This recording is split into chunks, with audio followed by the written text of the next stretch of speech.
ಬೇರೆ district ಹುಡುಗರ್ನಂತೂ disappoint ಮಾಡಿದ್ರಿ. ಏನೆಲ್ಲ ಕ್ವಾಲಿಟೀಸ್ ಇರ್ಬೇಕು ಮೈಸೂರು ಹುಡುಗರಿಗೆ ಅಂತ? ಮೈಸೂರು ಸಿ ಒಳ್ಳೆಯವನಾಗಿರ್ಬೇಕು.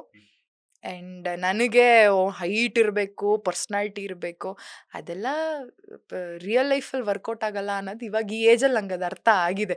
ಲೈಫ್ ಎಕ್ಸ್ಪೀರಿಯನ್ಸ್ ಆದಮೇಲೆ ನನಗೆ ಅರ್ಥ ಆಗಿದೆ. ಮುಂಚೆ ಒಂದು ಇವಾಗ 2-3 years back if you had asked me, ನಾನು ಅವಾಗ ಹೇಳ್ತಿದ್ದೆ, ನನಗೆ ಹೈಟ್ ಇರಬೇಕು, ಕಲರ್ ಇರಬೇಕು, ಕದರ್ ಇರಬೇಕು ಅಂತ. ಅವೆಲ್ಲ ಇವಾಗಿಲ್ಲ. ಒಳ್ಳೆಯವನಾಗಿರಬೇಕು. ನನ್ನನ್ನು ಎಷ್ಟು ಇಷ್ಟಪಡ್ತಾನೋ ನನ್ನ ತಂದೆ ತಾಯಿನೂ ಅಷ್ಟೇ ಇಷ್ಟಪಡ್ಬೇಕು. ನಾನು ಆಫ್ಕೋರ್ಸ್ ಅವ್ರ ಅಪ್ಪ ಅಮ್ಮನೂ ಅಷ್ಟೇ ಇಷ್ಟಪಡ್ತೀನಿ.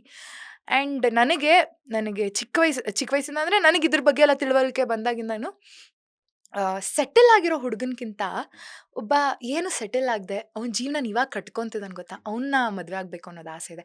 ಯಾಕೆ ಗೊತ್ತಾ, ಅವ್ನ ಪ್ರತಿ ಗೆಲುವಲ್ಲೂ ನಾನು ಇರ್ತೀನಿ, ಪ್ರತಿ ಸೋಲಲ್ಲೂ ನಾನು ಇರ್ತೀನಿ. ಇಬ್ಬರು ಜೀವನ ಒಟ್ಟಿಗೆ ನೋಡಿರ್ತೀವಿ. ನಾವು ನಮ್ಮ ಲೈಫಲ್ಲಿ ಯಾವಾಗ ಒಂದು ಮನೆ ತೊಗೊಂಡಾಗ್ಲೋ ಅಥವಾ ಒಂದು ಗಾಡಿ ತೊಗೊಂಡಾಗ್ಲೋ ಒಂದು ಕಾರ್ ತೊಗೊಂಡಾಗ್ಲೋ ಅವಾಗ ಇಬ್ರಿಗೂ ಗೊತ್ತಿರುತ್ತೆ ಇದಕ್ಕೆ ಎಷ್ಟು ನಾವು ಶ್ರಮ ಪಟ್ಟಿದ್ದೀವಿ ಅಂತ. ಅಪ್ಪನ ದುಡ್ಡಲ್ಲಿ ಮಜಾ ಮಾಡ್ಕೊಂಡಿರೋರು ಅಥವಾ ಎಲ್ಲದೂ ಅವ್ರಿಗೆ ಮುಂಚೆನೇ ಇದ್ದು ಒಂದು ಸೆಟಲ್ಡ್ ಫ್ಯಾಮಿಲಿಗೆ ಹೋದಾಗ ಈ ಲೈಫ್ ಅಪ್ಸ್ ಆ್ಯಂಡ್ ಡೌನ್ಸೇ ನೋಡಲ್ಲ. ಲೈಫೇ ಅಲ್ವಾ, ಅಪ್ಸ್ ಆ್ಯಂಡ್ ಡೌನ್ಸ್ ಇರೋದೇ ಲೈಫು. ಸೊ ಹಾಗಾಗಿ ಒಬ್ಬ ಸ್ಟ್ರಗಲಿಂಗ್ ಫೇಸಲ್ಲಿರೋ ಹುಡುಗನ ಮದುವೆ ಆಗ್ಬಿಟ್ಟು ಇಬ್ಬರು ಚೆನ್ನಾಗಿ ಸ್ಟ್ರಗಲ್ ಮಾಡಿಬಿಟ್ಟು ಸೆಟಲ್ ಆಗ್ಬೇಕು ಅನ್ನೋದು ಆಸೆ ಇದೆ. ಸೊ ಅದೊಂದಿದೆ. ಕೆಲಸ ನಾನು ದುಡಿಯೋದು ನನಗೆ, ಅವ್ನು ದುಡಿಯೋದು ಅವನಿಗೆ.